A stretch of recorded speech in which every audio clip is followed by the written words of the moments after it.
കേരളത്തിൽ ഭരണം മാറിയിട്ടും ഭാവം മാറാത്ത ഉദ്യോഗസ്ഥരുണ്ടോ? ഉണ്ടെന്നാണ് കഴിഞ്ഞ ദിവസങ്ങളിൽ പുറത്തുവരുന്ന ചില റിപ്പോർട്ടുകൾ സൂചിപ്പിക്കുന്നത്.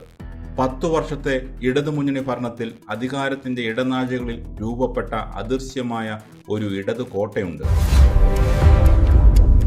രൂപീകരിക്കപ്പെടുന്ന സർക്കാരിന്റെ നയങ്ങൾ നടപ്പാക്കപ്പെടുന്നത് ഉദ്യോഗസ്ഥരിലൂടെയാണ്. ഇടതുമുന്നണി അധികാരത്തിലിരിക്കുമ്പോൾ അവരുടെ നയങ്ങൾ നടപ്പാക്കപ്പെടുക സ്വാഭാവികം. പക്ഷേ ഭരണം മാറുമ്പോൾ നയങ്ങളും മാറുന്നുണ്ട്. ആ മാറുന്ന നയങ്ങൾ നടപ്പാക്കേണ്ടത് ഉദ്യോഗസ്ഥരാണ്. അതിനു വഴങ്ങാതെ അതിനെ അട്ടിമറിക്കാൻ ശ്രമിക്കുമ്പോൾ അവിടെ വെല്ലുവിളിക്കപ്പെടുന്നത് ജനാധിപത്യ സംവിധാനമാണ്.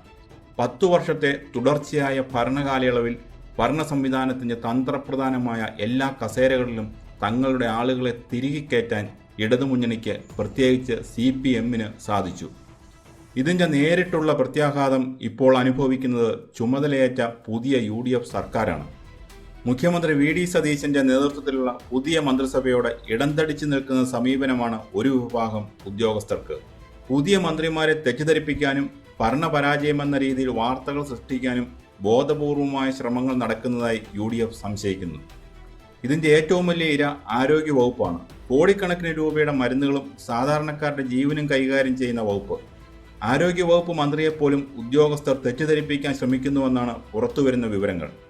മന്ത്രി മാധ്യമങ്ങളോട് പറയുന്നതിന് വിരുദ്ധമായി തൊട്ടടുത്ത ദിവസം ഉദ്യോഗസ്ഥർ പറയുന്നു. പകർച്ചവ്യാധിയെക്കുറിച്ചുള്ള റിപ്പോർട്ടുകളിൽ ഇത് പ്രതിഫലിച്ചു. മന്ത്രി ഒരു വഴിക്ക് നടക്കുമ്പോൾ ഉദ്യോഗസ്ഥർ മറുവഴിക്ക് പോകുന്ന കാഴ്ച. മന്ത്രിയുടെ നിലപാടുകൾക്ക് വിരുദ്ധമായ സമീപനം സ്വീകരിച്ച ആരോഗ്യവകുപ്പ് ഡയറക്ടറെ സ്ഥാനത്ത് നിന്ന് മാറ്റിയപ്പോഴുണ്ടായ പുകിലുകൾ എല്ലാവരും കണ്ടതാണ്. പക്ഷേ അവിടെ ഒരു വ്യത്യാസമുണ്ട്. ആരോഗ്യവകുപ്പ് ഭരിക്കുന്നത് K. മുരളീധരനാണ്. ശക്തമായ നിലപാടുകളുള്ള, ഭരണപരിചയമുള്ള കരുത്തനായ നേതാവ്. മുരളീധരനായതുകൊണ്ട് മാത്രമാണ് വീണുപോകാതെ പിടിച്ചു നിൽക്കുന്നത്.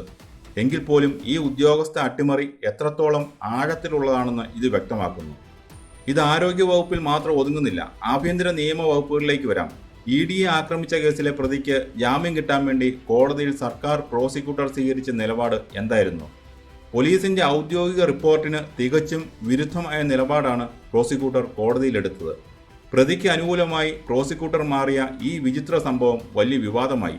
ഭരണം മാറിയിട്ടും ഇടത് അനുഭാവികളെ സംരക്ഷിക്കാൻ സർക്കാർ സംവിധാനങ്ങൾ ദുരുപയോഗം ചെയ്യപ്പെടുന്നതിൻ്റെ ഏറ്റവും വലിയ തെളിവാണിത്. മറ്റൊരു ഉദാഹരണം നോക്കാം. മുഖ്യമന്ത്രി VD സതീശൻ അധികാരമേറ്റയുടൻ ഒരു ഉത്തരവ് പുറപ്പെടുവിച്ചിരുന്നു. താൻ യാത്ര ചെയ്യുമ്പോൾ റോഡുകൾ ബ്ലോക്ക് ചെയ്ത് ജനങ്ങളെ ബുദ്ധിമുട്ടിക്കരുത്. വലിയ കയ്യടി നേടിയ തീരുമാനമായിരുന്നു അത്. എന്നാൽ എന്തുണ്ടായി?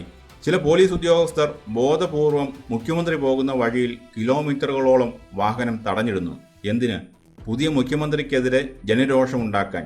ജനങ്ങൾ പറയും, ഭരണം മാറിയിട്ടും യുവമാരൊക്കെ ഇങ്ങനെ തന്നെയെന്ന്.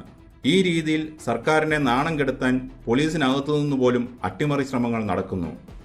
ഇതൊക്കെ കേൾക്കുമ്പോൾ ചിലർക്ക് തോന്നാം, ഇതൊക്കെ രാഷ്ട്രീയമല്ലേ, ഭരണം മാറുമ്പോൾ ഇതൊക്കെ സ്വാഭാവികമല്ലേ എന്ന്. എന്നാൽ ഇതൊരു സാധാരണ രാഷ്ട്രീയ കളി മാത്രമല്ല. ഇത് ജനാധിപത്യ സംവിധാനത്തിൻ്റെ അടിത്തറ ഇളക്കുന്ന വലിയൊരു പ്രതിസന്ധിയാണ്. എന്തുകൊണ്ട് ഇത് നമ്മെ ബാധിക്കുന്നു എന്ന് കൃത്യമായി മനസ്സിലാക്കേണ്ടതുണ്ട്. നമ്മുടെ സിസ്റ്റം പൂർണ്ണമായും രാഷ്ട്രീയവൽക്കരിക്കപ്പെട്ടു കഴിഞ്ഞുവെന്നാണ് നാം മനസ്സിലാക്കേണ്ടത്. കഴിഞ്ഞ 10 വർഷത്തെ ഭരണത്തിനിടയിൽ യോഗ്യതയേക്കാൾ കൂടുതൽ പരിഗണിക്കപ്പെട്ടത് രാഷ്ട്രീയ കൂറായിരുന്നു. തന്ത്രപ്രധാനമായ തസ്തികകളിൽ മാത്രമല്ല, ലക്ഷക്കണക്കിന് കരാർ നിയമനങ്ങളിലൂടെയും താൽക്കാലിക നിയമനങ്ങളിലൂടെയും ഭരണം നിയന്ത്രിക്കുന്ന എല്ലാ കോണുകളിലും സ്വന്തം ആളുകളെ തിരികെ കയറ്റി. ഒരു സിവിൽ സർവീസ് ഉദ്യോഗസ്ഥൻ അല്ലെങ്കിൽ ഒരു സർക്കാർ ജീവനക്കാരൻ പ്രവർത്തിക്കുമ്പോൾ കൂറ് കാണിക്കേണ്ടത് ഭരണഘടനയോടും അധികാരത്തിലുള്ള സർക്കാരിനോടുമാണ്. എന്നാൽ ഇവിടെ ഈ ഉദ്യോഗസ്ഥരുടെ വിശ്വസ്തത തങ്ങളെ ആ കസേരയിൽ ഇരുത്തിയ പഴയ രാഷ്ട്രീയ യജമാനന്മാരോടാണ്.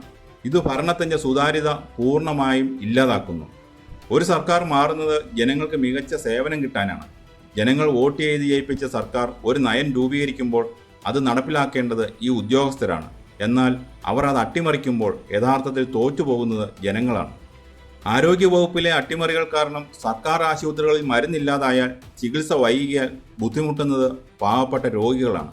റോഡിലെ ബോധപൂർവമായ ബ്ലോക്കുകൾ കാരണം വഴിയിൽ കിടക്കേണ്ടി വരുന്നത് സാധാരണക്കാരായ യാത്രക്കാരാണ്. അതായത് ഈ ഉദ്യോഗസ്ഥ യുദ്ധത്തിൻ്റെ യഥാർത്ഥ ഇരകൾ ജനങ്ങൾ തന്നെയാണ്. കാര്യങ്ങളുടെ ഗൗരവം UDF നേതൃത്വത്തിന് ബോധ്യപ്പെട്ടിട്ടുണ്ട്. സെക്രട്ടേറിയറ്റിലും പോലീസ് ആസ്ഥാനത്തും ഇപ്പോൾ വലിയൊരു ശുദ്ധീകരണത്തിന് മുഖ്യമന്ത്രിയും മന്ത്രിമാരും തയ്യാറെടുക്കുകയാണെന്നാണ് സൂചന. ആരോഗ്യവകുപ്പ്, ആഭ്യന്തരം, റവന്യൂ തുടങ്ങിയ സുപ്രധാന വകുപ്പുകളിലെ തലപ്പത്ത് അഴിച്ചുപണി ഉടനുണ്ടായേക്കും. രാഷ്ട്രീയ കൂറല്ല, മറിച്ച് കർത്തവ്യബോധമുള്ള യോഗ്യരായ ഉദ്യോഗസ്ഥരെ ഈ സ്ഥാനങ്ങളിലേക്ക് കൊണ്ടുവരിക എന്നതാണ് സർക്കാരിന് മുന്നിലുള്ള ആദ്യ വഴി. കഴിഞ്ഞ 10 വർഷത്തിനിടെ നിയമവിരുദ്ധമായി നടന്ന എല്ലാ കരാർ നിയമനങ്ങളും പിൻവാതിൽ നിയമനങ്ങളും പുനഃപരിശോധിക്കാൻ ഒരുങ്ങുകയാണ്. ഭരണപരമായ ഈ ശുദ്ധീകരണത്തെ പ്രതിപക്ഷം ശക്തമായി നേരിടും എന്നതിൽ തർക്കമില്ല. രാഷ്ട്രീയ വേട്ടയാടൽ എന്ന ലേബൽ ഒട്ടിച്ച് ഇടത് സംഘടനകൾ സെക്രട്ടേറിയറ്റും സർക്കാർ ഓഫീസുകളും സ്തംഭിപ്പിക്കാൻ ശ്രമിച്ചേക്കാം. ഉദ്യോഗസ്ഥ തലത്തിലെ ഈ ശുദ്ധീകരണം സതീശൻ സർക്കാരിന് നിലനിൽപ്പിൻ്റെ പ്രശ്നമാണ്. ജനങ്ങൾക്ക് നൽകിയ വാഗ്ദാനങ്ങൾ പാലിക്കണമെങ്കിൽ സിസ്റ്റം ക്ലീനായേ മതിയാവൂ. ക്യാൻസർ ബാധിച്ച ഒരു അവയവം മുറിച്ചു മാറ്റുന്നത് പോലെ കഠിനമായിരിക്കും ഈ ശുദ്ധീകരണ പ്രക്രിയ. ഉദ്യോഗസ്ഥർ ഭരിക്കേണ്ടത് ജനങ്ങൾക്ക് വേണ്ടിയാണ്, അല്ലാതെ രാഷ്ട്രീയ യജമാനന്മാർക്ക് വേണ്ടിയല്ല.